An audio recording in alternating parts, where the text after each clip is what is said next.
I want to talk today about a technique that we often use in our classrooms, that timeout area or think about it space. And I've talked about it in several other videos when we talk about self-regulation, but I want to put a little different twist on it, if you will, today.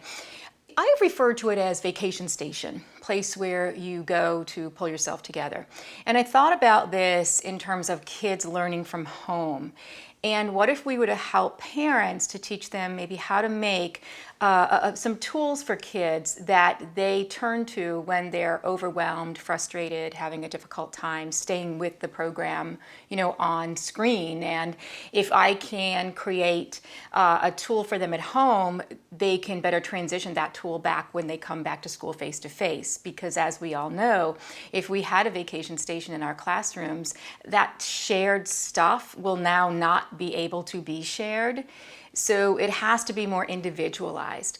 So if I can teach this technique at home, so I might say to parent or guardian, I might say, hey, listen, just put aside a few things, like maybe it's a puzzle, and when they're getting overwhelmed, I might say take 5. And when I say take 5, they know they have a place in their home, or maybe it's just pull their chair over and they just work a little bit on the puzzle and they come back in 5. And I always, say, okay, bring yourself back, however communication I'm working virtually, because you're still on the air. You're just setting yourself aside to work on your puzzle.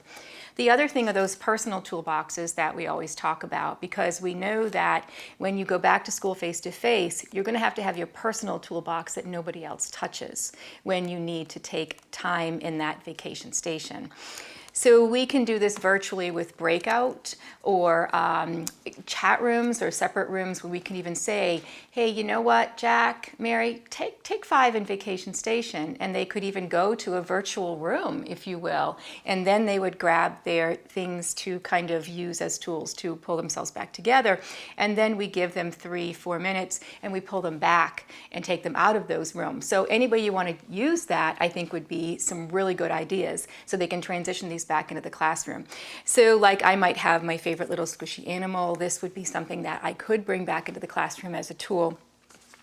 This, like a personal item, an old pin cushion that my grandmother used, and when she passed, I took this home with me, and it just was something that I could just go say, you know what, I'm just going to go have a little conversation with Mr. Tiger, because I remember doing this when I was 5 years old, and for some reason it just made me feel better. Maybe it's time to break out my worried dough or my angry dough and squish it for a few minutes and then come back to class. So something simple that parents can put together that we can bring back to school when we're face to face, when we've lost our vacation station places in our class because of the inability to have shared items. And that makes the transition also a little bit easier. So see what you can do with it. Thanks for watching, and I hope you found this video helpful. If you did, make sure to like and subscribe so you never miss another video. I speak and consult on school behavior, and I love to help districts solve some of these problems. See you next time.